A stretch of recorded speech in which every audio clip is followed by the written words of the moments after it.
পানি, এই পানি মানুষের শরীরের সবচাইতে গুরুত্বপূর্ণ অংশ।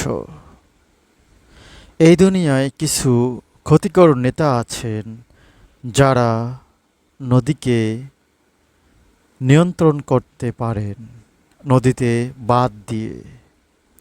নদীর গতিপথ পরিবর্তন করে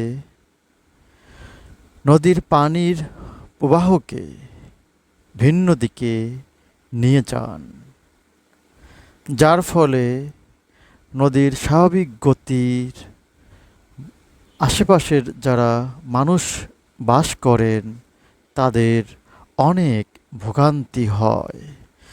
তারা পানির অভাবে চাষাবাস করতে অক্ষম হয়ে যায়। আল্লাহ পাক সেই সব ক্ষতিকর নেতাকে হেদায়েত দান করুক, আমিন।